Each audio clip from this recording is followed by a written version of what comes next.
السلام علیکم ورحمۃ اللہ وبرکاتہ۔ کیا حال چال ہیں سب کے؟ اللہ تعالیٰ آپ کو، آپ کے پیاروں کو اپنی حفظ و امان میں رکھیں، آمین۔ اللہ کے بابرکت نام کے ساتھ اپنا آج کا سبق شروع کرتے ہیں۔ اعوذ باللہ من الشیطان الرجیم، بسم اللہ الرحمن الرحیم۔ رب اشرح لی صدری ویسر لی امری واحلل عقدۃ من لسانی یفقہوا قولی واجعل لی وزیرا من اہلی ربنا زدنا علما ربنا زدنا علما ربنا زدنا علما اللہم فقہنا فی الدین، آمین۔ آج کا ہمارا سبق آغاز ہو رہا ہے پارہ نمبر 3، سورۃ البقرہ ہے، آیت نمبر 253، 253 آیت ہے، اور تیسرے پارے کا آغاز کر رہے ہیں ہم اللہ کی دی ہوئی توفیق کے ساتھ، الحمدللہ۔ بسم اللہ الرحمن الرحیم۔ تلک الرسل فضلنا بعضهم علی بعض، ان رسولوں میں سے ہم نے بعض کو بعض پر فضیلت دی ہے۔ پہلے بھی ہم نے پیچھے پڑھا کہ رسولوں کے درمیان تفریق کو کفر ہے، جبکہ فضیلت قرآن سے ثابت ہے۔ اللہ تعالیٰ نے اپنے رسولوں میں سے ہر ایک کو کسی نہ کسی پہلو سے فضیلت بخشی ہے، چنانچہ جزوی فضیلتیں مختلف رسولوں کی ہو سکتی ہیں، البتہ کلی فضیلت تمام انبیاء اور رسولوں پر محمد صلی اللہ علیہ وآلہ وسلم کو حاصل ہے۔ منہم من کلم اللہ، اور ان میں سے وہ بھی تھے جن سے اللہ نے کلام فرمایا، یہ حضرت موسیٰ علیہ السلام کی فضیلت کا خاص پہلو ہے۔ وَرَفَعَ بَعْضَهُمْ دَرَجَاتٍ، اور بعض کے درجات بڑھا دیے۔ وَآتَيْنَا عِیسیٰ ابْنَ مَرْیَمَ الْبَیِّنَاتِ، اور ہم نے عیسیٰ ابن مریم علیہ السلام کو بڑے کھلے معجزے دیے۔ وَأَيَّدْنَاهُ بِرُوحِ الْقُدُسِ، اور ان کی مدد فرمائی روح القدس حضرت جبرائیل علیہ السلام کے ساتھ۔ وَلَوْ شَاءَ اللَّهُ مَا اقْتَتَلَ الَّذِينَ مِن بَعْدِهِمْ، اور اگر اللہ چاہتا تو ان کے بعد آنے والے آپس میں نہ لڑتے جھگڑتے، یعنی نہ یہودیوں کی آپس میں جنگیں ہوتی، نہ یہودیوں اور نصرانیوں کی لڑائیاں ہوتی، اور نہ ہی نصرانیوں کے فرقے ایک دوسرے سے لڑتے۔ مِن بَعْدِ مَا جَاءَتْهُمُ الْبَيِّنَاتُ، اس کے بعد کہ ان کے پاس واضح تعلیمات آ چکی تھیں۔ وَلَٰكِنِ اخْتَلَفُوا، لیکن انہوں نے اختلاف کیا۔ فَمِنْهُم مَّنْ آمَنَ وَمِنْهُم مَّن كَفَرَ، پھر کوئی ان میں سے ایمان لایا اور کوئی کفر پر اڑا رہا۔ وَلَوْ شَاءَ اللَّهُ مَا اقْتَتَلُوا، اور اگر اللہ چاہتا تو وہ آپس میں نہ لڑتے، یعنی اگر اللہ تعالیٰ جبراً تکوینی طور پر ان پر لازم کر دیتا کہ یہ بات تمہیں ماننی ہی ہے، تو وہ اختلاف نہ کرتے اور آپس میں جنگ و جدال سے باز رہتے۔ وَلَٰكِنَّ اللَّهَ يَفْعَلُ مَا يُرِيدُ، لیکن اللہ تو کرتا ہے جو وہ چاہتا ہے۔ اللہ تعالیٰ نے دنیا کو حکمت پر بنایا ہے، اور دنیا کی یہ زندگی آزمائش ہے، چنانچہ آزمائش کے لیے اللہ تعالیٰ نے انسان کو آزادی دی ہے کہ جو غلط راستے پر چلنا چاہتا ہے اسے بھی آزادی ہے، اور جو صحیح راستے پر آنا چاہتا ہے اسے بھی آزادی ہے۔ یا ایھا الذین آمنوا انفقوا مما رزقناکم من قبل ان یأتی یوم لا بیع فیہ ولا خلۃ ولا شفاعۃ، اے اہل ایمان خرچ کرو اس میں سے جو کچھ ہم نے تمہیں دیا ہے، اس سے پہلے کہ وہ دن آدم کے جس میں نہ کوئی خرید و فروخت ہوگی، نہ کوئی دوستی کام آئے گی، اور نہ ہی کوئی سفارش فائدہ مند ہوگی۔ والکافرون هم الظالمون، اور جو انکار کرنے والے ہیں وہی ظالم ہیں۔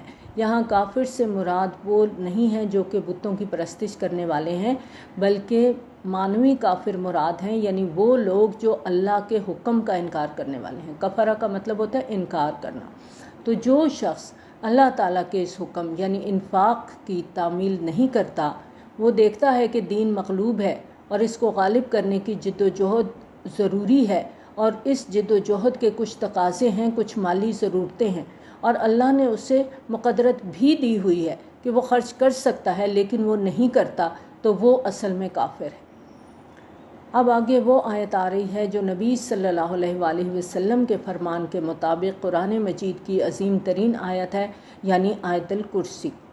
توحید کے عظیم ترین خزانوں میں سے ہے۔ نبی صلی اللہ علیہ وآلہ وسلم نے اسے تمام آیات قرآنی کی سردار قرار دیا ہے۔ حضرت ابو ہریرہ رضی اللہ تعالیٰ عنہ سے روایت ہے، نبی صلی اللہ علیہ وسلم نے فرمایا، ہر شے کی ایک چوٹی ہوتی ہے، اور یقیناً قرآن حکیم کی چوٹی سورۃ البقرہ ہے، اور اس میں ایک آیت ہے جو آیات قرآنی کی سردار ہے، اور یہ آیت الکرسی ہے۔ یہ ترمذی کی روایت ہے۔ اللہ لا الہ الا ہو، اللہ وہ معبود برحق ہے جس کے سوا کوئی معبود نہیں۔ الحی القیوم، وہ زندہ ہے، سب کا قائم رکھنے والا ہے۔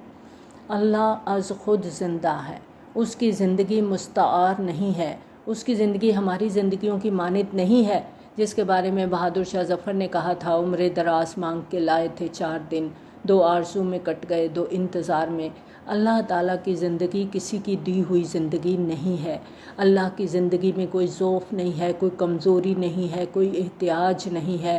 وہ خود اپنی جگہ زندہ و جاوید ہستی ہے، باقی ہر شے کا وجود اس کے حکم سے قائم ہے۔ وہ القیوم ہے، اس کے اذن کے بغیر کوئی شے قائم نہیں ہو سکتی۔ سورۃ اخلاص میں اللہ تعالیٰ کے لیے 2 الفاظ آئے ہیں، الاحد اور الصمد۔ اللہ اپنی جگہ پر الاحد ہے، لیکن باقی پوری کائنات کے لیے الصمد ہے۔ اسی طرح اللہ الحی ہے، اور باقی پوری کائنات کے لیے القیوم ہے۔ لا تأخذہ سنۃ ولا نوم، نہ اس پر اونگ غالب آتی ہے نہ نیند آتی ہے۔ وہ ہر وقت 24 گھنٹے ہمیں واچ کر رہا ہے، ہر ایک کی سن رہا ہے، ہر ایک کو دیکھ رہا ہے۔ آپ دنیا میں اگر آپ کو کسی سے کچھ ضرورت پیش آ گئی ہے، رات کا وقت ہے، آپ انتظار کرتے ہیں، کتنی بھی اشد ضرورت ہے، آپ اس کو سوئے ہوئے کو نہیں جگاتے، آپ کہتے ہیں نہیں ابھی سو رہے ہیں، ابھی اٹھیں گے تو پھر ان سے بات کروں گی، صبح ان کے گھر جاؤں گی، بات کروں گی، اب تو بہت رات ہے۔ لیکن اللہ سے جب مانگنا ہوتا ہے تو ہم آدھی رات کو بھی اٹھ جاتے ہیں، کیونکہ لا تأخذہ سنۃ ولا نوم، نہ اس پر اونگ غالب آتی ہے نہ نیند۔ جب بھی تم اس سے مانگو گے وہ تمہاری پکار سنے گا۔ اجیب دعوت الداعی اذا دعانی، پیچھے پڑھا تھا نا، لہو ما فی السماوات و ما فی الارض، جو کچھ آسمانوں اور زمین میں ہے سب اس کا ہے۔ کلی مالک وہ ہے، ہر چیز اس کی ملکیت ہے۔ من ذا الذی یشفع عندہ الا باذنہ، کون ہے وہ جو شفاعت کر سکے اس کے پاس کسی کی مگر اس کی اجازت سے۔ یہاں آپ دیکھیں کہ جلالی انداز اختیار کیا گیا ہے۔ من ذا الذی یشفع عندہ، کس کی حیثیت ہے، کس کا مقام ہے، کس کو اختیار ہے کہ اپنی حیثیت کی بنیاد پر اللہ کے حضور کسی کی شفاعت کر سکے؟ الا باذنہ، ہاں جس کے لیے اللہ اجازت دے دے۔ یہاں پر پہلی مرتبہ استثناء کے ساتھ شفاعت کا ذکر آیا ہے، ورنہ سورۃ بقرہ میں ہم نے پیچھے پڑھا تھا ولا یقبل منہا شفاعۃ، اور اس روز کسی کی طرف سے کوئی شفاعت قبول نہیں کی جائے گی۔ اسی طرح ایک اور آیت میں فرمایا ولا تنفعها شفاعۃ، اور نہ اس کو کسی کی شفاعت فائدہ دے گی۔ اب اسی رکوع کی پہلی آیت میں ہم نے پڑھا ولا شفاعۃ، آیت نمبر 254 میں، اور نہ کوئی شفاعت مفید ہوگی۔ لیکن یہاں پر ایک استثناء ہے کہ جس کو اللہ کی طرف سے شفاعت کا اذن ہوگا وہ اس کے حق میں شفاعت کر سکے گا جس کے لیے اللہ تعالیٰ حکم دیں گے۔ یعلم ما بین ایدیہم وما خلفہم، وہ جانتا ہے جو کچھ ان کے سامنے ہے اور جو کچھ ان کے پیچھے ہے۔ عام طور پر ہم دنیا میں کسی کی سفارش کرتے ہیں، ہم جا کے کہتے ہیں جی میں اس بندے کو بڑی اچھی طرح جانتا ہوں، آپ کو اس کے بارے میں کوئی انفارمیشن ملی ہے وہ درست نہیں ہے، اصل حقائق ڈیفرنٹ ہے، میں آپ کو بتاتا ہوں یہ بندہ بالکل صحیح ہے، آپ کے کام بڑے صحیح طریقے سے کرے گا۔ اللہ کے سامنے کوئی ایسے کہہ سکتا ہے؟ جبکہ اللہ تو سب جانتا ہے، یعلم ما بین ایدیہم وما خلفہم، اللہ تو جانتا ہے جو کچھ ان کے سامنے ہے، جو کچھ ان کے پیچھے ہے۔ ولا یحیطون بشیء من علمہ الا بما شاء، اور وہ احاطہ نہیں کر سکتے اللہ کے علم میں سے کسی شے کا بھی سوائے اس کے جو اللہ چاہے۔ باقی ہر ایک کے پاس جو علم ہے وہ اللہ کا دیا ہوا ہے۔ بڑے سے بڑے ولی، بڑے سے بڑے رسول، بڑے سے بڑے فرشتے کا علم بھی محدود ہے۔ فرشتوں کا قول پیچھے پڑا تھا نا، لا علم لنا الا ما علمتنا، یہ ہم ابھی پیچھے پڑھ کے آئے ہیں۔ تو انسانوں کا علم تو محدود ہے۔ ایک ڈاکٹر ہے نا، پوری باڈی کو اسٹڈی کرتا ہے، لیکن وہ جسم کے ہر حصے کا علاج نہیں کرتا۔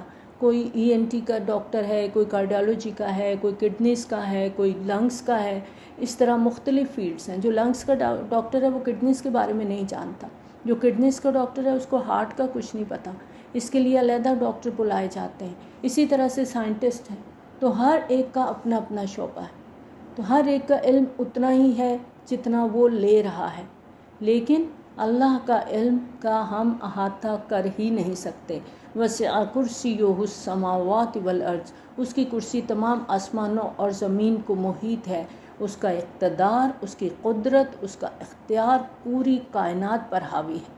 ولا یعودہ حفظہما، اور اس پر گرا نہیں گزرتی ان دونوں کی حفاظت، یعنی آسمان اور زمین کی حفاظت کرنا، ان کو تھامنا، اس پر کوئی تکان لاحق نہیں ہوتی، وہ تھکتا نہیں ہے، وہ ان کی حفاظت کر رہا ہے، ان کو تھامے ہوئے ہے۔ وہو العلی العظیم، اور وہ بلند بالا اور بڑی عظمت والا ہے۔ یہ آیت الکرسی ہے جو تمام آیات قرآنی کی سردار اور توحید الہی کا بہت بڑا خزانہ ہے۔ اس کے بعد جو آگے 2 آیات آ رہی ہیں، یہ بھی حکمت اور فلسفہ دین کے اعتبار سے عظیم آیات ہیں، تو ہمیں کوشش کرنی چاہیے کہ آیت الکرسی کے ساتھ اگلی 2 آیات کو بھی ہم یاد کریں اور اپنی نمازوں میں شامل کریں۔ لا اکراہ فی الدین، دین میں کوئی زبردستی نہیں ہے۔ اسلام اس بات کی اجازت نہیں دیتا کہ کسی کو اسلام قبول کرنے پر مجبور کیا جائے، لیکن جو اس دائرہ اسلام میں داخل ہو گیا، اب اس پر عمل کرنا، اللہ کی حدود اللہ کی حدود پر قائم رہنا، اللہ کے حدود کی پابندی کرنا، اب یہ اس کے لیے لازم ہو جاتا ہے۔ قد تبین الرشد من الغی، ہدایت گمراہی سے واضح ہو چکی ہے۔ جتنی بھی کجیاں ہیں، جتنے بھی غلط راستے ہیں، جتنی بھی شیطان کی پگڈنڈیاں ہیں، صراط مستقیم ان سے انسان کو الگ کرتا ہے۔ فَمَن یکفر بالطاغوت، اور جو کوئی طاغوت کا انکار کرے، طاغوت جو ہے ہر وہ سرکش طاقت جو اللہ کی بجائے اپنی اطاعت پر مجبور کرے، وہ طاغوت ہے۔ اور یہاں پر اللہ پر ایمان لانے سے پہلے طاغوت کا انکار کا ذکر کیا گیا ہے۔ جیسے کلمہ طیبہ ہم پڑھتے ہیں نا، لا الہ الا اللہ، تو لا کہہ کر پہلے ہم سارے معبودوں کی نفی کر دیتے ہیں، پھر ہم الا اللہ کہتے ہیں کہ کوئی معبود نہیں مگر اللہ۔ اور طاغوت کا لفظ طغا سے ہے، سرکش، تو جس نے اپنی حاکمیت کا اعلان کیا، جس نے وہ طاغوت ہے، اور جس نے غیر اللہ کی حاکمیت کو تسلیم کیا وہ بھی طاغوت ہے۔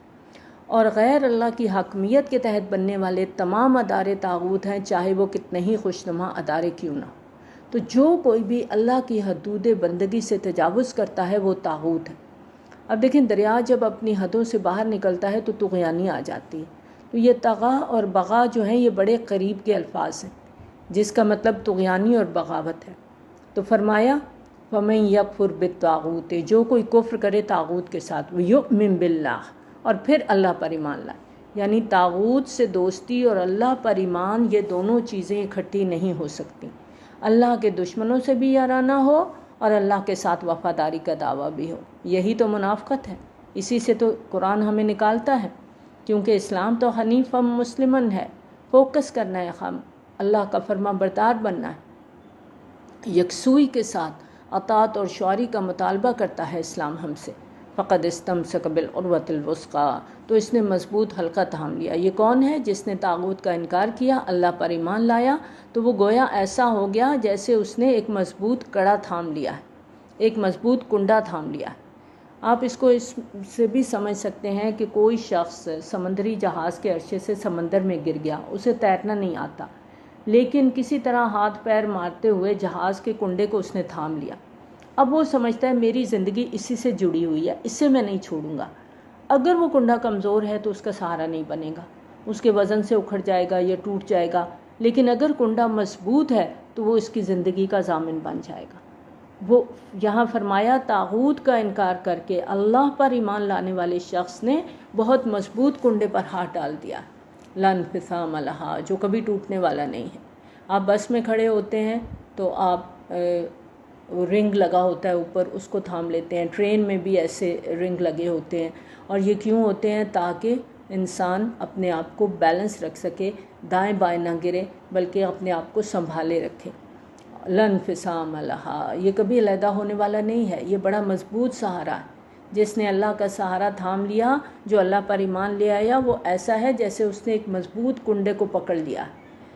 واللہ سمیع علیم، اور اللہ سب کچھ سننے والا اور سب کچھ جاننے والا ہے۔ اللہ ولی الذین آمنوا، اللہ ولی ہے اہل ایمان کا۔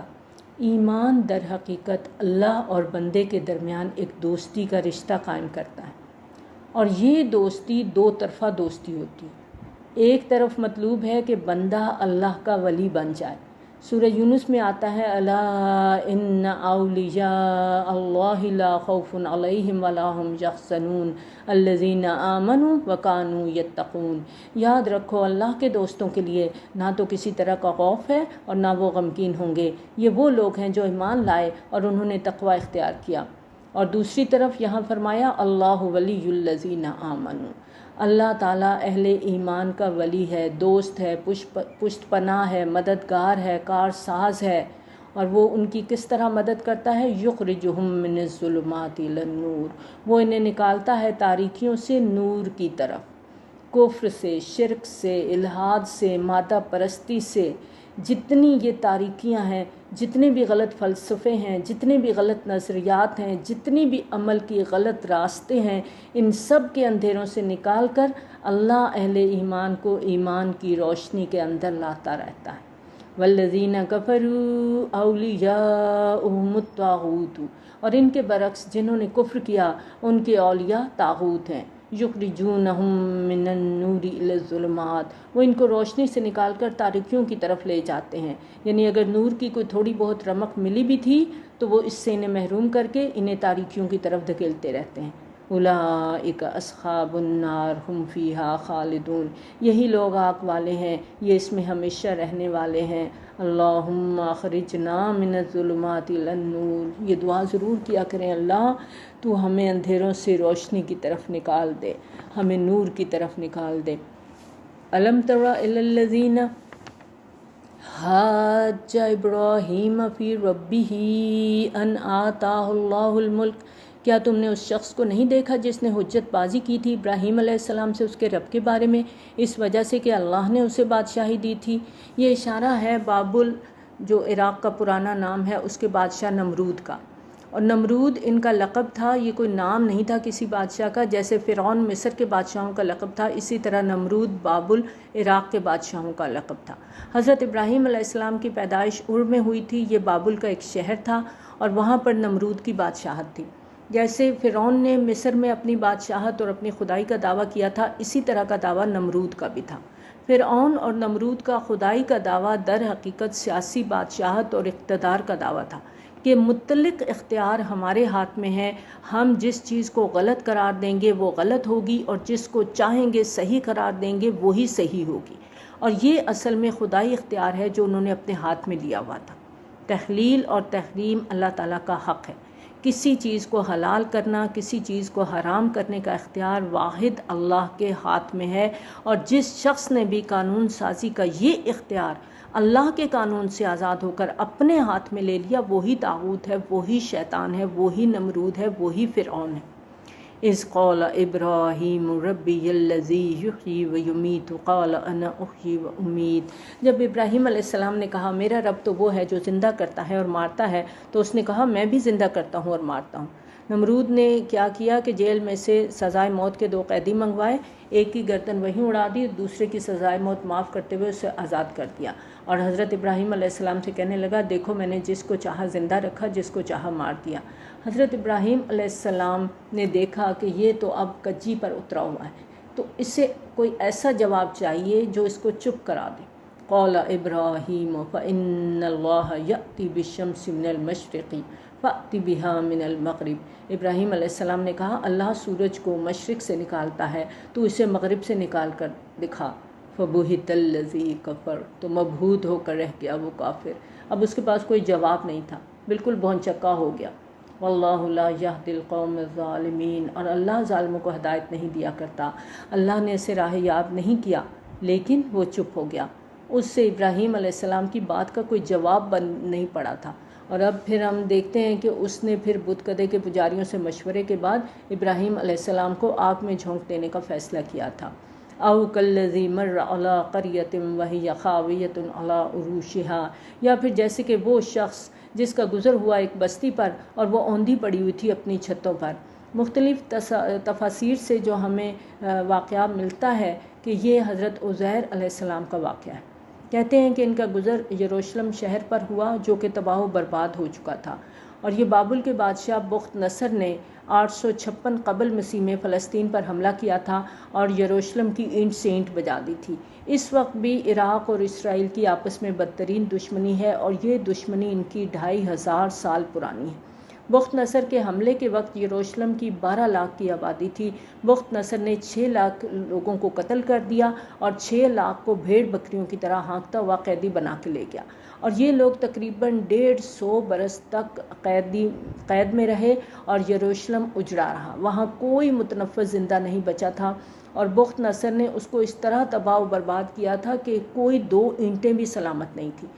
ہیکل سلیمانی کو اس نے مکمل طور پر شہید کر دیا تھا، اور یہودیوں کے مطابق ہیکل کے تہہ خانے میں تابوت سکینہ بھی تھا اور وہاں ان کے ربانی بھی موجود تھے، اور جب ہیکل مسمار ہوا تو وہیں پر ان کی بھی موت واقع ہو گئی اور تابوت سکینہ بھی وہیں دفن ہو گیا۔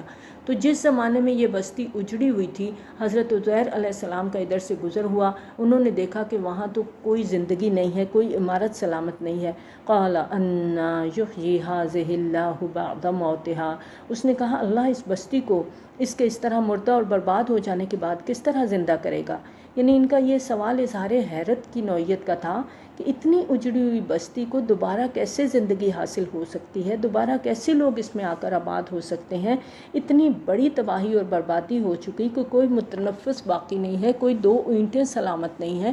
فَأَمَاتَهُ اللَّهُ مِئَةَ عَامٍ ثُمَّ بَعَثَهُ، تو اللہ نے اس پر موت وارد کر دی 100 برس کے لیے، پھر اس کو اٹھایا۔ قال کم لبثت، پوچھا کتنا عرصہ یہاں رہے؟ قال لبثت یوما وبعض یوم، کہنے لگا 1 دن یا 1 دن کا کچھ حصہ۔ ان کو ایسا محسوس ہوا جیسے وہ تھوڑی دیر کے لیے سوئے ہیں، شاید 1 دن یا دن کا کچھ حصہ۔ قال بل لبثت 100 عام، اللہ تعالیٰ نے فرمایا بلکہ تم پورے 100 سال اس حال میں رہے۔ فانظر الی طعامک وشرابک لم یتسنہ، تو ذرا تم اپنے کھانے اور اپنے مشروب کو دیکھو، ان کے اندر کوئی بسانت پیدا نہیں ہوئی، یعنی کوئی چیز گلی سڑی نہیں ہے، کوئی خرابی پیدا نہیں ہوئی۔ وانظر الی حمارک، اور دوسری طرف ذرا اپنے گدھے کو بھی دیکھو۔ حضرت عزیر علیہ السلام کی سواری کا گدھا اس عرصے میں بالکل ختم ہو گیا تھا، اس کی بوسیدہ ہڈیاں باقی تھی، گوشت گل سڑ چکا تھا۔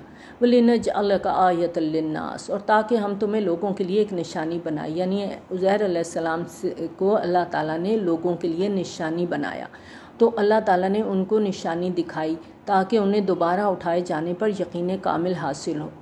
وَانظُرْ إِلَى الْعِظَامِ كَيْفَ نُنشِزُهَا، اب ان ہڈیوں کو دیکھو کس طرح ہم انہیں اٹھاتے ہیں۔ ثُمَّ نَكَسُوهَا لَحْمًا، پھر ان کو گوشت پہناتے ہیں۔ چنانچہ حضرت عزیر کے دیکھتے ہی دیکھتے ان کے گدھے کی ہڈیاں جمع ہو کر ڈھانچہ کھڑا ہو گیا، پھر ان پر گوشت بھی چڑھ گیا۔ فَلَمَّا تَبَيَّنَ لَهُ، پس جب اس کے سامنے یہ بات واضح ہو گئی، یعنی انہوں نے اپنی آنکھوں سے مردہ جسم کے زندہ ہونے کا مشاہدہ کر لیا، قَالَ أَعْلَمُ أَنَّ اللَّهَ عَلَىٰ كُلِّ شَيْءٍ قَدِيرٌ، وہ پکار اٹھا کہ میں نے پوری طرح جان لیا کہ اللہ ہر شے پر قادر ہے۔ انہیں یقین ہو گیا کہ اللہ تعالیٰ اجڑی ہوئی بستی کو دوبارہ آباد کر سکتا ہے، اور اس کی آبادی اللہ تعالیٰ کے اختیار میں ہے۔ وَإِذْ قَالَ إِبْرَاهِيمُ رَبِّ أَرِنِي كَيْفَ تُحْيِي الْمَوْتَىٰ، اور یاد کرو جب کہ ابراہیم علیہ السلام نے بھی کہا تھا پروردگار ذرا مجھے مشاہدہ کرا دے تو مردوں کو کیسے زندہ کرے گا۔ قَالَ أَوَلَمْ تُؤْمِنْ، اللہ تعالیٰ نے فرمایا کیا تم ایمان نہیں رکھتے؟ قَالَ بَلَىٰ، کہا کیوں نہیں، یعنی ایمان تو ہے۔ وَلَٰكِن لِيَطْمَئِنَّ قَلْبِي، لیکن میں چاہتا ہوں میرا دل پوری طرح مطمئن ہو جائے۔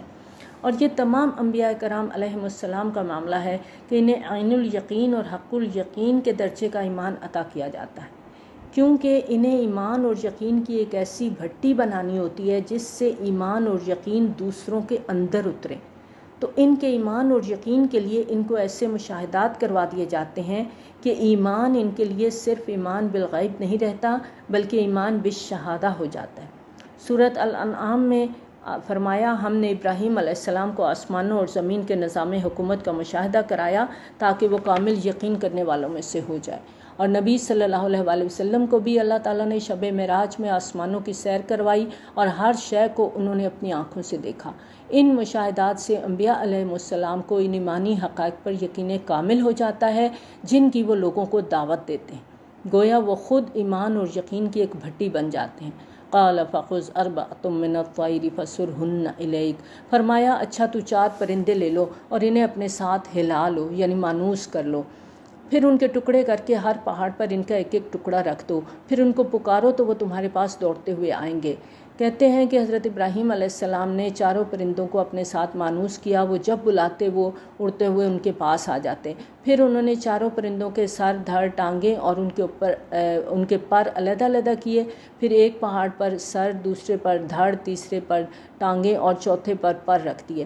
اس طرح انہیں مختلف اجزاء میں تقسیم کر دیا۔ پھر انہیں پکارا تو ان کے اجزاء جمع ہو کر چاروں پرندے زندہ ہو کر حضرت ابراہیم علیہ السلام کے پاس دوڑتے ہوئے آ گئے۔ وَعَلَمَ أَنَّ اللَّهَ عَزِيزٌ حَكِيمٌ، اور اس بات کو یقین کے ساتھ جان لو کہ اللہ تعالیٰ زبردست ہے، کمال حکمت والا ہے۔ مثل الذین ينفقون اموالهم فی سبیل اللہ کمثل حبۃ انبتت سبع سنابل فی کل سنبلۃ مئۃ حبۃ۔ اب آگے جو آیات آ رہی ہیں انفاق فی سبیل اللہ کی تلقین کی جا رہی ہے۔ مثال ان کی جو اپنے مال اللہ کی راہ میں خرچ کرتے ہیں ایسے ہیں جیسے ایک دانہ، اس سے 7 بالیاں پیدا ہوں اور ہر بالی میں 100 دانے ہوں، یعنی ایک دانے سے 700 دانے وجود میں آ جاتے ہیں۔ یہ اس اضافے کی مثال ہے جو اللہ تعالیٰ کے راستے میں خرچ کیے ہوئے مال کے اجر و ثواب میں ہوگا۔ جو کوئی بھی اللہ کی خاطر، اللہ کے دین کی خاطر اپنا مال خرچ کرے گا، اللہ تعالیٰ اس کے مال میں اضافہ کرے گا، اس کو بہترین بدلہ دے گا اور اس کا اجر و ثواب بڑھاتا رہے گا۔ واللہ یضاعف لمن یشاء، اللہ جس کو چاہتا ہے افزونی عطا فرماتا ہے۔ یعنی یہ 700 گنا اضافہ تو تمہیں تمثیلاً بتایا جا رہا ہے، اللہ اس سے بھی زیادہ اضافہ کر دے گا جس کے لیے چاہے گا۔ اللہ نیت کے حساب سے اس کو ملٹیپلائی کرتا چلا جائے گا۔ واللہ واسع علیم، اور اللہ بڑی وسعت والا اور سب کچھ جاننے والا ہے۔ اللہ کے خزانوں میں کوئی کمی نہیں، اس کا علم ہر شے پر محیط ہے۔ الذین ینفقون اموالہم فی سبیل اللہ، اور جو لوگ اپنے مال خرچ کرتے ہیں اللہ کے راستے میں، ثم لا یتبعون ما انفقوا منا ولا اذى، پھر جو کچھ وہ خرچ کرتے ہیں اس کے بعد نہ تو احسان جتاتے ہیں نہ تکلیف پہنچاتے ہیں۔ ان کا یہ طرز عمل نہیں ہوتا کہ کسی دینی مدرسے کو چندہ دیا اور پھر آگے کہ جی دیکھیں میں نے تو اتنا چندہ دیا تھا، ہم تو اتنے زیادہ چندے دیتے ہیں تو بات تو ہماری ماننی چاہیے۔ یا اگر کوئی شخص اللہ کے دین کے کام میں لگا ہوا ہے، آپ اس کے ساتھ تعاون کر رہے ہیں کہ وہ فکر معاش سے آزاد ہو کر اپنا پورا وقت دین کی خدمت میں لگائے، لیکن اگر آپ اس کو جتا دیتے ہیں کہ دیکھیں ہم تو آپ کے لیے تو یہ بھی کر رہے ہیں، یہ بھی کر رہے ہیں، کوئی احسان جتلا دیا، کوئی تکلیف دہ کلمہ کہہ دیا، کوئی دل آزاری کی بات کہہ دی، تو وہ جو آپ کا اجر و ثواب تھا، جو اللہ کے ہاں ملٹی پلائی ہونا تھا، وہ سارے کا سارا زیرو ہو گیا۔ لہم اجرہم عند ربہم ولا خوف علیہم ولا ہم یحزنون، یعنی جو لوگ خرچ کرتے ہیں اللہ کے راستے میں، نہ احسان جتاتے ہیں نہ تکلیف پہنچاتے ہیں، ان کا اجر ان کے رب کے پاس محفوظ ہے اور ان کے لیے کوئی خوف ہوگا اور نہ ہی وہ کسی رنج اور غم سے دوچار ہوں گے۔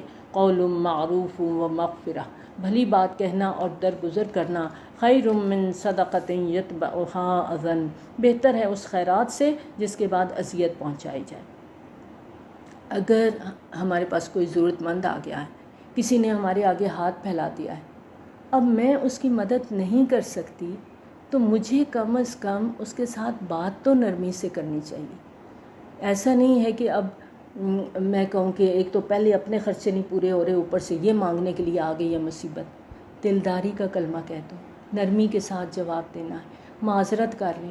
اب دیکھیں ایک بندہ ہمارے پاس آیا ہے اپنی ضرورت لے کے، اور بدقسمتی ہے ہماری کہ ہم اس کی ضرورت کو پورا نہیں کر رہے۔ یاد رکھیں ہم کسی کو 1 روپیہ بھی دیتے ہیں تو یہ اس کا احسان ہوتا ہے ہمارے اوپر کہ وہ ہمیں نیکی کرنے کا ایک موقع دے رہا ہے، اور ہمیں تو رونا چاہیے اس وقت، تکلیف ہونی چاہیے ہمیں کہ یہ ضرورت مند آیا ہے اور میں اس وقت اس کے لیے کچھ نہیں کر سکتی۔ تو اگر کسی سائل کے ساتھ درست رویہ اختیار کریں گے اور ڈانٹیں گے تو اللہ نے اس چیز کو پسند نہیں فرمایا۔ یہ تو وہ ہمارے لیے آیا، ہمارے کسی امید لے کر آیا، اب ہم اس وقت نہیں افورڈ کر سکتے تو کم از کم اس کو معذرت تو کریں، اس کو کوئی اور راستہ دکھا دیں، کسی اور سے کہہ دیں کہ اس کی مدد کر دیں، اس وقت میں افورڈ نہیں کر سکتا۔ وَأَمَّا السَّائِلَ فَلَا تَنْهَرْ، یہ سورہ زحا میں آتا ہے نا کہ سائل کو جھڑکنا نہیں ہے، درگزر سے کام لینا ہے۔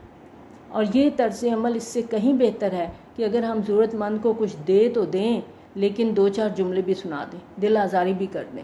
اب کہیں اچھا آ گئی ہو تو چلو یہ لے لو، لیکن تم بہت ہر دوسرے دن آ جاتی ہو مانگنے کے لیے، ہر وقت بندے کے پاس ہوتا بھی نہیں ہے، تو ایسے دینے کا کوئی فائدہ نہیں۔ واللہ غنی حلیم، اور اللہ تعالیٰ غنی ہے اور حلیم ہے، وہ بے نیاز ہے، وہ بردبار ہے۔ اگر تم کسی کو کچھ دے رہے ہو تو اصل میں اللہ کو دے رہے ہو۔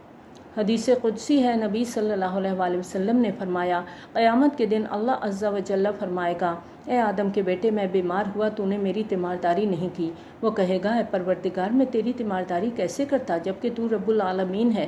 اللہ تعالیٰ فرمائے گا، کیا تو نہیں جانتا کہ میرا فلاں بندہ بیمار ہوا اور تو نے اس کی تیمارداری نہیں کی؟ کیا تو نہیں جانتا کہ اگر تو اس کی تیمارداری کرتا تو مجھے اس کے پاس موجود پاتا؟ اے آدم کے بیٹے، میں نے تجھ سے کھانا مانگا، تو نے مجھے کھانا نہیں کھلایا۔ وہ کہے گا، اے میرے رب، میں تجھ کو کھانا کیسے کھلاتا جبکہ تو رب العالمین ہے؟ اللہ تعالیٰ فرمائے گا، کیا تو نہیں جانتا کہ تجھ سے میرے فلاں بندے نے کھانا مانگا تھا، تو نے اس کو کھانا نہیں کھلایا؟ کیا تو نہیں جانتا کہ اگر تو اسے کھانا کھلاتا تو اس کھانے کو میرے پاس موجود پاتا؟ اے آدم کے بیٹے، میں نے تجھ سے پانی مانگا، تو نے مجھے پانی نہیں پلایا۔ وہ کہے گا، پروردگار، میں تجھ کو کیسے پانی پلاتا جبکہ تو رب العالمین ہے؟ اللہ تعالیٰ فرمائے گا، تجھ سے میرے فلاں بندے نے پانی مانگا تھا، تو نے اس کو پانی نہیں پلایا۔ کیا ایسا نہیں ہے کہ اگر تو اس کو پانی پلا دیتا تو اپنے اس عمل کو میرے پاس موجود پاتا؟ یہ مسلم کی روایت ہے۔ تو یاد رکھیں، جو کچھ بھی ہم کسی ضرورت مند کو دے رہے ہیں وہ در حقیقت اللہ کو دے رہے ہیں، اور اللہ غنی ہے، اللہ بے نیاز ہے، اس نے ہمیں سب کچھ دیا ہے۔ دیکھیں، اگر ہم کسی کو دیتے ہیں نا تو ہم اپنے پلے سے نہیں دے رہے ہیں، اللہ کے دیے ہوئے میں سے دے رہے ہیں۔ اپنے پلے سے ہم کیا دے سکتے ہیں؟ ہمارے پاس تو کچھ بھی نہیں ہے، اللہ کا دیا ہوا رزق ہے نا ہمارے پاس، تو اللہ کے دیے ہوئے رزق میں سے اللہ کے بندوں کو دے رہے ہیں، تو پھر احسان کس بات کا؟ پھر جملے بازی کیوں؟ اور اللہ تو بے نیاز ہے، اللہ تو دینے والا ہے۔ ہمارے طرز عمل کے باوجود کہ ہم دوسروں کے ساتھ ڈانٹ ڈپٹ کا معاملہ کر رہے ہیں یا احسان جتا رہے ہیں یا اذیت دے رہے ہیں، تو اس کی وجہ یہ ہے کہ وہ حلیم ہے، وہ بردبار ہے۔ اور ہم اگر اپنے دل سے اتری ہوئی کوئی چیز ہے، کوئی کپڑا ہے، کوئی کراکری ہے، اب برباد ہو گئی ہے، چلو کوئی بات نہیں، اللہ کے نام پہ دے دو، تو اللہ تعالیٰ کی غیرت اگر اسی وقت جوش میں آ جائے کہ یہی ردی چیز تمہیں ملی تھی دینے کے لیے، تو وہ چاہے تو ہمیں ہر نعمت سے محروم کر دے، لیکن وہ نہیں کرتا، کیونکہ وہ حلیم ہے۔ یا ایھا الذین آمنوا لا تبطلوا صدقاتکم بالمن والأذی، اور اے اہل ایمان، اپنے صدقات کو باطل نہ کرو احسان جتلا کر اور کوئی اذیت بخش بات کہہ کر۔ بار بار تاکید کی گئی ہے، ہمارے لیے بہت بڑا سبق ہے، کیونکہ یہ کام ہم بہت زیادہ کرتے ہیں، دوسرے کی مدد بھی کر دیں گے۔ اب کام والیوں کی ہمارے گھروں میں کام کاج کرتی ہیں عورتیں، ان کی بچوں کی کوئی شادی ہے، کوئی اور مسئلہ ہے، کوئی بیمار ہے، علاج کروا دیتے ہیں۔ جب کبھی غصہ آتا ہے تو ایک ایک بات گن گن کے اس کو بتا رہے ہوتے ہیں، فلاں وقت میں نے تمہیں یہ دیا، فلاں وقت میں نے تمہیں یہ دیا، تم اتنی احسان فراموش ہو، تم نے میرے احسان کا مجھے یہ صلہ دیا ہے۔ یاد رکھیں، احسان آپ نے نہیں کیا، احسان اس نے کیا تھا، اور ہم یہ سب کچھ ضائع کر دیتے ہیں یہ چند جملے بول کے۔ اس لیے بار بار ہمیں تاکید کی جا رہی ہے، اور یا ایھا الذین آمنوا، ایمان والوں سے خطاب ہے کہ اپنے صدقات کو باطل نہ کرو، بالمن والاذی، احسان جتلا کے یا اذیت بخش بات کہہ کر، کالذی ینفق مالہ رئاء الناس، اس شخص کی طرح جو اپنا مال خرچ کرتا ہے لوگوں کو دکھانے کے لیے، یعنی مال خرچ کر رہا ہے، لوگوں کو صدقات دے رہا ہے، بڑے بڑے خیراتی ادارے قائم ہیں، لیکن ریاکاری کے لیے، حکومت تک رسائی کے لیے، ٹیکس بچانے کے لیے، کچھ اپنی مشہوری کے لیے، ناموری کے لیے۔ تو اللہ جانتا ہے کہ کس کام میں کس کی کیا نیت ہے۔ وَلَا يُؤْمِنُ بِاللَّهِ وَالْيَوْمِ الْآخِرِ، تو ایسا شخص کون ہے؟ اس کا نہ اللہ پر ایمان ہے، نہ یوم آخرت پر ایمان ہے، کیونکہ وہ ریاکار ہے، اور ریا اور ایمان ایک دوسرے کی ضد ہیں۔ نبی صلی اللہ علیہ وآلہ وسلم نے فرمایا، جس نے دکھاوے کے لیے نماز پڑھی اس نے شرک کیا، جس نے دکھاوے کے لیے روزہ رکھا اس نے شرک کیا، جس نے دکھاوے کے لیے لوگوں کو صدقہ خیرات دیا اس نے شرک کیا۔ یہ مسند احمد کی روایت ہے۔ فَمَثَلُهُ كَمَثَلِ صَفْوَانٍ عَلَيْهِ تُرَابٌ، تو اس کی مثال اس چٹان کی سی ہے جس پر کچھ مٹی جم گئی ہو، یعنی اگر کوئی چٹان ہے اس پر مٹی کی تھوڑی سی تہ جم گئی ہے، اب اس مٹی کے اندر آپ نے بیج ڈال دیا تو ہو سکتا ہے وہاں کوئی فصل اگ بھی آئے، لیکن وہ انتہائی ناپائیدار ہوگی، فَأَصَابَهُ وَابِلٌ فَتَرَكَهُ صَلْدًا، پھر اس پر زوردار بارش پڑے تو وہ اس کو بالکل صاف پتھر بنا دے۔ بارش کے ایک ہی زوردار چھینٹے میں چٹان کے اوپر جمی ہوئی مٹی کی تہ بھی بہہ گئی، آپ کی محنت بھی ضائع ہو گئی، آپ کا بیج بھی اکارت گیا، آپ کی فصل بھی گئی۔ بارش سے دھل کے وہ چٹان بالکل صاف چٹیل نکل آئی، یعنی سب کچھ گیا، کچھ بھی حاصل نہ ہوا۔ ریاکار کا انجام ایسا ہی ہوتا ہے کہ ہاتھ سے مال بھی دیا اور حاصل بھی کچھ نہ ہوا۔ اللہ کے ہاں تو کسی اجر و ثواب کا سوال ہی نہیں ہے۔ لا یقدرون علی شیء مما کسبوا، ان کی کمائی میں سے کچھ بھی ان کے ہاتھ نہیں آئے گا۔ یعنی ایسے لوگ صدقہ خیرات کر کے جو نیکی کماتے ہیں اپنے طور پر یہ سمجھتے ہیں کہ ہم بڑا نیکی کا کام کر رہے ہیں، تو ان کے ہاتھ میں کچھ بھی نہیں آتا۔ واللہ لا یہدی القوم الکافرین، اور اللہ تعالیٰ ایسے کافروں کو راہ یاب نہیں کرتا، ہدایت نہیں دیتا۔ وہ ناشکروں اور منکرین نعمت کو سیدھے رستے نہیں دکھاتا اور انہیں بامراد نہیں کرتا۔ جیسا کہ ہم نے پیچھے بھی بات کی تھی کہ قرآن فوری طور پہ تقابل کے طور پہ دو مثالیں اکٹھی کر دیتا ہے۔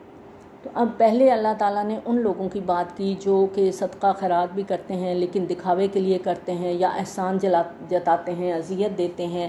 اب دوسرے لوگ ہیں جو صرف اللہ سے اجر و ثواب کی امید رکھتے ہوئے خلوص اور اخلاص کے ساتھ خرچ کرتے ہیں۔ وَمَثَلُ الَّذِينَ يُنْفِقُونَ أَمْوَالَهُمُ ابْتِغَاءَ مَرْضَاتِ اللَّهِ، اور مثال ان لوگوں کی جو خرچ کرتے ہیں اپنے مال اللہ کی رضا جوئی کے لیے، وَتَثْبِيتًا مِّنْ أَنفُسِهِمْ، اور اپنے دلوں کو جمائے رکھنے کے لیے، كَمَثَلِ جَنَّةٍ بِرَبْوَةٍ، اس باغ کے مانند ہے جو بلندی پر واقع ہو۔ یعنی قدرتی باغ کا یہی تصور ہوتا ہے کہ اونچائی پر واقع ہوتا ہے اور اس کے دامن میں کوئی ندی بھی ہو جس سے خود بخود آبپاشی ہو رہی ہے اور وہ سیراب ہو رہا ہے۔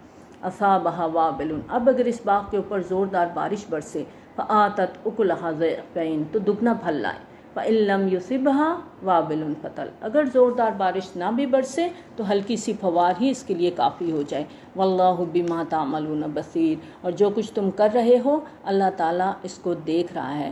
یعنی جو مال تم خرچ کر رہے ہو خلوص دل کے ساتھ، خالص نیت کے ساتھ اللہ کی خاطر خرچ کر رہے ہو، تمہارا کوئی اور جذبہ اس میں شامل نہ ہو، کیونکہ اللہ تعالیٰ دیکھ رہا ہے۔ تو ہمیں ہر وقت اپنے آپ کو چیک کرتے رہنا ہے، اپنے گریبانوں میں جھانکتے رہنا ہے۔ ایسا نہ ہو کہ ہمارے اندر ریا آ جائے، ایسا نہ ہو کہ ہم کسی کو اذیت دے دیں، کسی پر احسان جتلا دیں۔ ہر وقت اپنا انالیسس کرتے رہنا ہے، اپنا جج بنے رہنا ہے، اپنے آپ کو دیکھنا ہے، کیونکہ یہ ریاکاری ہمارے ہر نیکی کو، ہر عمل کو مٹا دے گی۔ اَیَوَدُّ أَحَدُكُمْ أَن تَكُونَ لَهُ جَنَّةٌ مِّن نَخِیلٍ وَأَعْنَابٍ تَجْرِی مِن تَحْتِہَا الْأَنْہَارُ، کیا تم میں سے کوئی یہ پسند کرے گا کہ اس کے پاس کھجوروں اور انگوروں کا ایک باغ ہو جس کے پاس میں ندیاں بہتی ہوں؟ یہ اہل عرب کے نزدیک ایک آئیڈیل باغ کا نقشہ ہے جس میں کھجور کے درخت بھی ہوں، انگور کی بیلیں بھی ہوں، پھر آبپاشی کا قدرتی نظام بھی ہو۔ اس کے لیے اس باغ میں ہر طرح کے پھل ہوں اور اس پر بڑھاپا طاری ہو جائے جب اس کی اولاد ابھی ناتواں ہو، اور عین اس وقت باغ پر ایسا بگولا پھر جائے جس میں آگ ہو اور وہ باغ جھلس کر رہ جائے۔ یعنی ایک شخص ساری عمر سمجھتا رہا کہ میں نے تو نیکیوں کے بڑے انبار لگائے ہیں، میں نے خیراتی ادارے قائم کیے، فاؤنڈیشن بنائی، مدرسے قائم کیے، یتیم خانہ بنایا، لیکن جب اس کا نامہ اعمال پیش ہوا تو اسے معلوم ہوا کہ یہ تو سب کچھ ضائع ہو گیا۔ جب آنکھ کھلی گل کی تو موسم تھا خزاں کا، باد سموم کا ایک بگولا آیا، سب کچھ جلا کے راکھ کر گیا، اس لیے کہ ان عملوں میں اخلاص نہیں تھا، نیت میں کھوٹ تھا، ریاکاری تھی، دکھاوا مقصود تھا۔ پھر اس کا حال وہی ہوگا جیسے ان آیات میں ایک بوڑھا کف افسوس مل رہا ہے جس نے بڑی محنت سے باغ لگایا، لیکن جب پھل اتارنے کا وقت آیا تو باغ پورے کا پورا جل کے خاک ہو گیا، اور اس کے بچے اتنے چھوٹے کہ وہ کسی لائق نہیں، خود وہ اتنا بوڑھا ہو گیا کہ دوبارہ باغ نہیں لگا سکتا، یعنی اس کی مہلت عمر بھی ختم ہو گئی۔ اب سوائے کف افسوس ملنے کے اس کے پاس کوئی چارہ نہیں ہوگا۔ ریاکاری اعمال کو اس طرح تباہ کر دیتی ہے کہ پھر انسان کے پاس کچھ بھی باقی نہیں رہتا۔ کذالک یبین اللہ لکم الآیات لعلکم تتفکرون، اس طرح اللہ تعالیٰ اپنی آیات تمہارے لیے واضح کرتا ہے تاکہ تم غور و فکر کرو۔ یا ایھا الذین آمنوا انفقوا من طیبات ما کسبتم، اے ایمان والو اپنے کمائے ہوئے پاکیزہ مال میں سے خرچ کرو۔ اللہ کے دین کے لیے خرچ کرنا ہے، اللہ کے نام پہ دینا ہے، تو جو کچھ تم نے کمایا ہے اس میں اچھی چیز، پاکیزہ چیز، بہتر چیز نکالو۔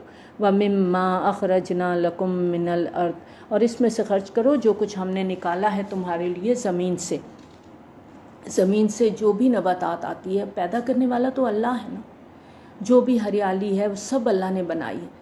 کھیت کے اندر کسان محنت کرتا ہے، ہل چلاتا ہے، بیج ڈالتا ہے، لیکن فصل کا اگانا اس کے اختیار میں نہیں ہے، وہ اللہ کے ہاتھ میں ہے۔ پالتا ہے بیج کو مٹی کی تاریکی میں کون؟ اللہ تعالیٰ ہی ہے جو اس اندھیرے میں بیج کو پالتا ہے۔ چنانچہ فرمایا جو کچھ ہم نے تمہارے لیے زمین سے نکالا ہے اس میں ہماری راہ میں خرچ کرو۔ وَلَا تَيَمَّمُوا الْخَبِيثَ مِنْهُ تُنْفِقُونَ، اور اس میں سے ردی مال کا ارادہ نہ کرو کہ اس سے خرچ کر دو، یعنی ایسا نہ ہو کہ جب اللہ کے راستے میں خرچ کرنے کا وقت آئے تو ردی اور ناکارہ مال کو چھانٹنا شروع کر دو۔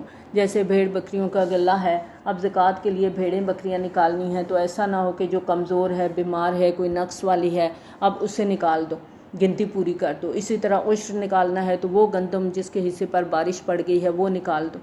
وَلَسْتُمْ بِآخِذِيهِ إِلَّا أَن تُغْمِضُوا فِيهِ، اور تم ہرگز نہیں ہوگے اس کو لینے والے الا یہ کہ چشم پوشی کر جاؤ، یعنی ایسا بھی ہو سکتا ہے کہ تم خود محتاج ہو جاؤ، تمہیں ضرورت پڑ جائے، تو اگر تمہیں کوئی ایسی چیز دے گا، خراب چیز دے گا، تو تم تو قبول نہیں کرو گے، الا یہ کہ تمہاری ضرورت اس درجے کی ہو کہ تم میں جو بھی چیز مل رہی ہے پھر تم اس کو قبول کرو، ورنہ آدمی کی طبیعت ایسی ہے کہ وہ ردی چیز کو قبول نہیں کر سکتا۔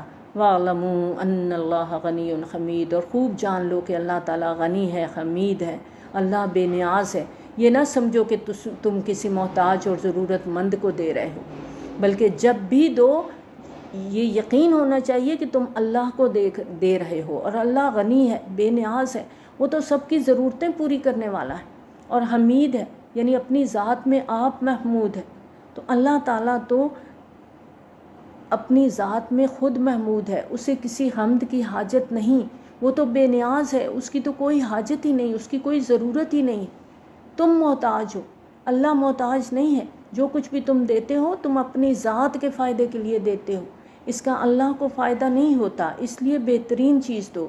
الشیطان یعدکم الفقر ویأمرکم بالفحشاء، شیطان تمہیں فقر کا اندیشہ دلاتا ہے اور بے حیائی کے کاموں کی ترغیب دیتا ہے۔ واللہ یعدکم مغفرۃ منہ وفضلا، اور اللہ وعدہ کر رہا ہے تم سے اپنی طرف سے مغفرت کا اور فضل کا۔ شیطان تمہیں کہتا ہے اللہ کے راستے میں خرچ نہ کرو، دیکھو تمہارا مال کم ہو جائے گا، تمہیں بھی ضرورت ہے، کل کو تمہارے بچے ہیں، ان کی ضروریات ہیں، تم تو خود فقیر بن جاؤ گے۔ فرمایا اگر تم واقعی یہ خوف رکھتے ہو کہ کہیں ایسا نہ ہو کہ مجھ پر فقر آ جائے، اس لیے مجھے اپنا مال سنبھال کے سینت کے رکھنا ہے، تو جان لو کہ تم شیطان کے جال میں پھنس چکے ہو، تم شیطان کی پیروی کر رہے ہو۔ اور اگر تم اپنا مال اللہ کے راستے میں خرچ کرتے ہو اس یقین کے ساتھ کہ وہ رب آج بھی میری ضرورتیں پوری کر رہا ہے، کل بھی وہی کرے گا، تو پھر اللہ کی طرف سے مغفرت اور فضل کا وعدہ پورا ہو کر رہے گا۔ واللہ واسع علیم، اللہ بہت وسعت والا ہے، سب کچھ جاننے والا ہے، تم اس کے خزانوں کی محدودیت کا کوئی تصور اپنے ذہن میں نہ رکھو۔ یؤتی الحکمۃ من یشاء، وہ جس کو چاہتا ہے حکمت عطا کرتا ہے۔ یہ حکمت کی باتیں ہیں، یہ ہر ایک کی سمجھ میں نہیں آتی۔ ایک ہوتا ہے چیزوں کا ظاہر، ایک ہوتا ہے باطن۔ یہ باطن جو ہے یہ حکمت سے نظر آتا ہے، ظاہر تو ہر ایک کو نظر آ جاتا ہے، لیکن شے کی حقیقت کیا ہے یہ بہت کم لوگوں کو نظر آتی، اور جس پر حقیقت چیزوں کی عیاں ہو جاتی ہے وہ حکیم۔ اور حکمت اصل میں انسان کی عقل اور شعور کی پختگی کا نام ہے۔ استحکام کا لفظ ہم پڑھتے ہیں نا، وہ بھی حکمت سے بنا ہے۔ اللہ تعالیٰ عقل و فہم اور شعور کی یہ پختگی اور حقائق تک پہنچ جانے کی صلاحیت جس کو چاہتا ہے عطا فرماتا۔ وَمَن يُؤْتَ الْحِكْمَةَ فَقَدْ أُوتِيَ خَيْرًا كَثِيرًا، اور جسے حکمت دی گئی اسے تو خیر کثیر عطا ہو گئی، اس سے بڑا خیر کا تو کوئی خزانہ ہی نہیں ہے۔ وَمَا يَذَّكَّرُ إِلَّا أُولُو الْأَلْبَابِ، اور نہیں نصیحت حاصل کر سکتے مگر وہی لوگ جو ہوش مند ہیں۔ ان باتوں سے سبق کون لیتا ہے؟ جو اولو الالباب ہیں، عقل مند ہیں۔ ہم بھی اپنے آپ کو عقل مند کہتے ہیں، ہمیں ہر دوسرا شخص تو بیوقوف نظر آتا ہے، اپنی عقل زیادہ نظر آتی ہے نا، ہر انسان کو کہتے ہیں دوسرے کی جیب اور اپنی عقل ہر ایک کو زیادہ نظر آتی ہے۔ تو جو دنیا پر ریجھ گیا، جس کا سارا دلی اطمینان اپنے مال و دولت، جائیداد، بینک بیلنس، زیورات سب پر ہے، ظاہر پر ہے، تو پھر وہ اولو الالباب نہیں ہے۔ وما انفقتم من نفقۃ او نذرتم من نذر فإن اللہ یعلم، اور جو کچھ بھی تم خرچ کرو گے، جو بھی تم منت مانتے ہو، تو یقیناً اللہ تعالیٰ سب کو جانتا ہے۔ وما للظالمین من انصار، اور یاد رکھو ظالموں کا کوئی مددگار نہیں ہوگا۔ ان تبدوا الصدقات فنعما ہی، اگر تم صدقات کو اعلانیہ دو تو اچھا ہے، خاص طور پر زکوٰۃ کا معاملہ اعلانیہ ہی ہوگا۔ تو اگر تم اپنے صدقات ظاہر کر کے دو تو بھی ٹھیک ہے، کہ اس لیے کہ کم سے کم فقراء کا حق تو ادا ہو، کسی کی ضرورت تو پوری ہو۔ وَإِن تُخْفُوهَا وَتُؤْتُوهَا الْفُقَرَاءَ فَهُوَ خَيْرٌ لَكُمْ، اور اگر تم انہیں چھپاؤ اور چپکے سے ضرورت مندوں کو دے دو تو یہ تمہارے لیے بہتر ہے۔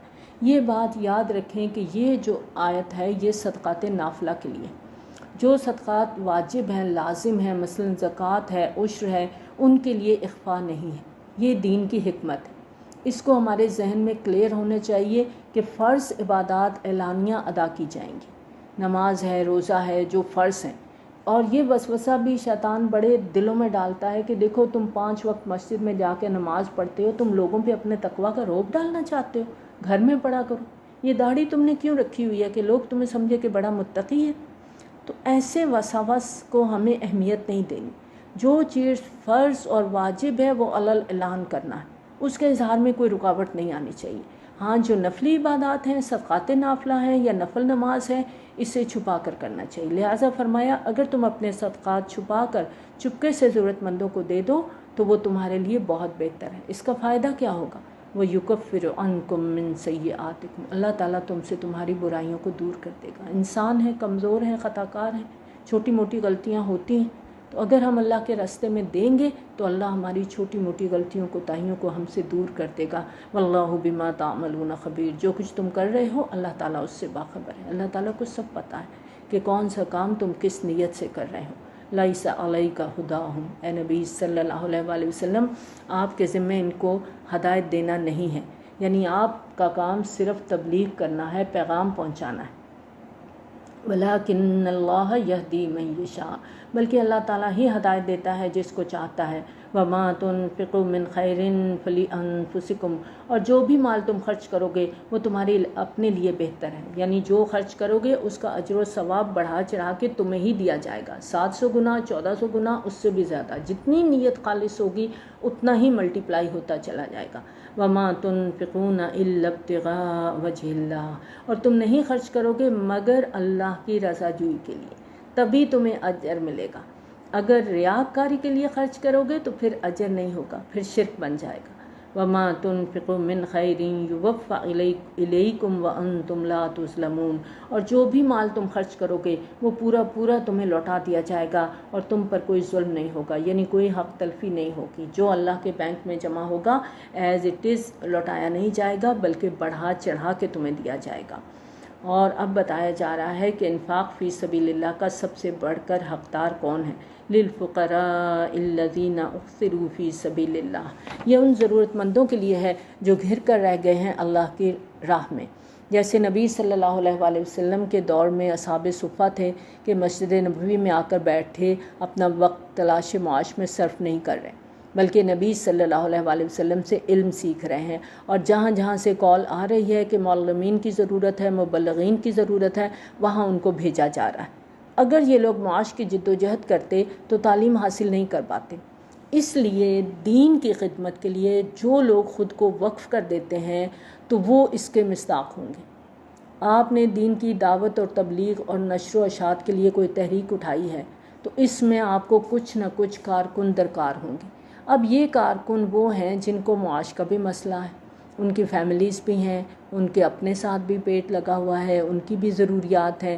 اب اگر وہ ساتھ نوکری بھی کرتے ہیں، ساتھ آپ کے بھی کام کرتے ہیں تو وہ پورا ٹائم دے نہیں پائیں گے دین کے لیے۔ تو اس لیے کچھ لوگ ہونے چاہیے جو فل ٹائم یہ کام کریں، لیکن ان کی مدد جو ہے وہ پھر جو لوگ ہیں جو افورڈ کر سکتے ہیں وہ ان کی مدد کریں گے۔ لا یستطیعون ضربا فی الارض، وہ